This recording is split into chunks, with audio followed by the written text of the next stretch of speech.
Hello and welcome. You're tuned into Eye on Africa. I'm Rochelle Ferguson-Biahi. These are the top stories. Tanzania's President John Magufuli orders the arrest of those responsible for a packed ferry which sank on Lake Victoria, claiming more than 130 lives. South Africa's President Cyril Ramaphosa unveils a raft of measures to boost the economy, promising greater investment in key industries and infrastructure. Also coming up in the programme, a Kenyan court temporarily lifts the ban on a controversial film, Rafiki, which tells the love story of two women, was previously banned in the East African nation. But first, Tanzania's President John Magufuli has announced 4 days of national mourning after an overcrowded ferry capsized on Lake Victoria, killing over 130 people. Well, hopes of finding survivors are fading. A day after the vessel sank, just metres from where it was supposed to dock, authorities now fear up to 200 people may have drowned, while 40 people have been rescued. President Magufuli ordering the arrest of those responsible for the ferry sinking. Meanwhile, John Mangola is Mwenza District Commissioner. He spoke earlier about the rescue operation. We're here to rescue those who are alive, with God's help. For now, we're focusing our efforts on these rescue operations, and I can tell you that specialists are on the scene. Well, for more on this story, a short time ago I spoke to our regional correspondent Julia Steers in Nairobi. Rescue operations continued throughout the day. On Friday, we're told that there were rescue divers on the scene from the Tanzanian police, from the Tanzanian military, and that it was all hands on deck. There were local fishermen who were lending their boats to help in the rescue operation, as hundreds of onlookers, family and friends looking for people who were on the ferry gathered on the shore for hours to watch as these operations unfolded. As you said, the death toll stands at over 130 at this point. About 40 people have been rescued, many in critical condition. Estimates as to how many people were actually on the ferry have ranged from 200 up to 400. So, of course, as this operation now really shifts from what was a rescue operation to more of a search and recovery operation, there are fears that the death toll will continue to rise significantly. I mean, Julia, Tanzania has been hit by several major ferry disasters over the years. At least 500 people died back in 1996 when a ferry capsized on Lake Victoria then. Exactly. And these ferries are typically very overcrowded. They carry hundreds of people as well as goods and merchandise on a daily basis. And many have come out to criticize the Tanzanian government for failing to address the country's aging infrastructure, like these ferries, like roads, like the emergency equipment used by the search and rescue teams on the scene. They've cited these previous incidents of ferries sinking in 2011 and 2012 off the coast of Tanzania in 1996, as you said, when hundreds of people died. So many people are saying this was both predictable and perhaps preventable, and are calling on the authorities to really do something to address the problem on this really heavily trafficked ferry route. The authorities, for their part, have asked people to remain calm until the rescue mission can be completed, and they've promised a full investigation once it's complete. In other news on the continent, medics in Mozambique's northern Cabo Delgado region say jihadists have killed at least 12 villagers and injured 14 others in an attack. Well, one victim was reportedly beheaded during the assault on Paquay village, while dozens of homes were burnt to the ground. Further north, police say gunmen attacked a military convoy near the Tanzanian border on Thursday night, killing a senior army officer. Now, in the southern African kingdom of Eswatini, voters have been heading to the polls to elect 59 members of parliament. Now, a further 10 MPs will be appointed by Kim Mswati III. Critics, though, have slammed the ballot from which political parties are banned.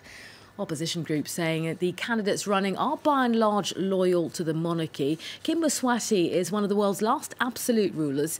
He has complete control over the parliament, government, judiciary and security forces. Here's what some of the voters had to say at the booths today. I think we owe it to ourselves to ensure we vote the right people in, so that at least we can have an impact on what the government does, and how the people help develop our different constituencies.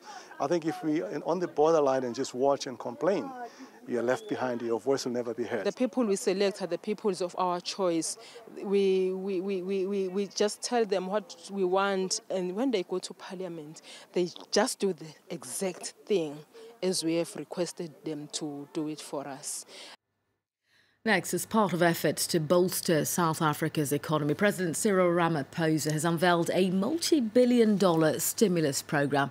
Now, it comes after the country entered a recession in the second quarter of this year. Ramaphosa's plans include spending more on key sectors like agriculture and generating more jobs in the tourism industry. South Africa desperately needs faster economic growth due to its 27% unemployment rate and alleviating poverty. Well, here's Ramaphosa speaking earlier. Now, reprioritized funding will be directed towards investments in agriculture and economic activity in townships and rural areas. Agriculture has massive potential for job creation in the immediate as well as in the long term. Staying in South Africa, police in Cape Town have been trying out a gunshot detection system to fight gang violence in one of the city's most dangerous areas.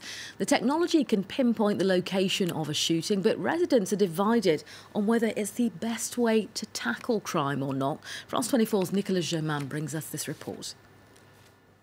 Police in the district of Cape Flats in Cape Town are using a new technology to fight crime. It's called ShotSpotter. It uses fixed audio sensors that detect and triangulate gunshots, which police can then respond to immediately. The acoustic sensors are used simultaneously with CCTV footage. ShotSpotter does speak to a lot of the needs within South Africa, because we often don't have good data about firearm violence. We don't have good data about, where is gang shootings concentrated. The first arrest using this technology took place last year, but some experts believe more policing only exacerbates violence and that the focus should be put on the social causes of the problem. You need to deal with things like education, skills development. First 1,000 days neonatal care even. It's creating resilience within people so as that they can defend themselves against what is essentially the draw of gangsterism by giving people options.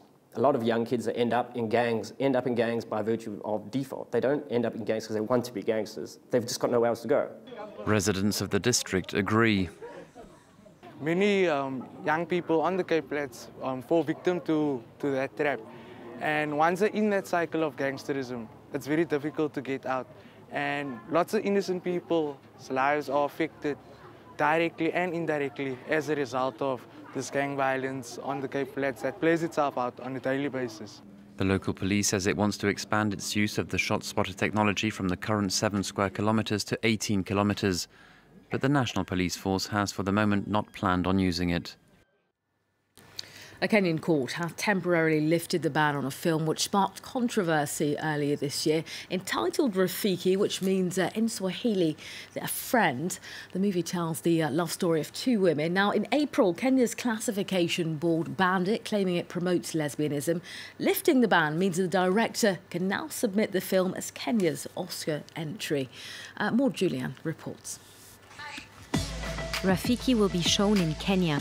The film is accused of glorifying homosexuality in a country where it's illegal, and it was initially banned from movie theatres. But in order to allow it to run for an Oscar, a Kenyan judge has lifted the ban for 7 days. Practice of homosexuality did not begin with the film Rafiki. And the question which then arises is whether a film should be restricted merely because it depicts gay theme.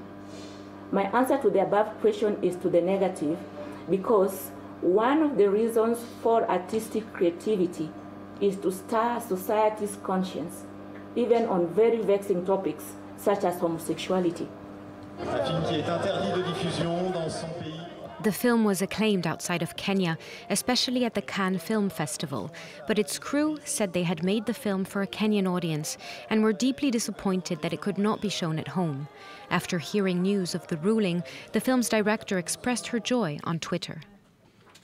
I'm crying in a French airport, in such joy. Our constitution is strong. Give thanks to freedom of expression. We did it. We will be posting about Nairobi screenings soon. The court's decision carries a broader symbolic weight at a time when LGBT activists are trying to change the law in the East African country. The Kenyan Film Classification Board, which banned the film in April, said that it was, quote, an insult that the film would be allowed to be the country's branding tool abroad.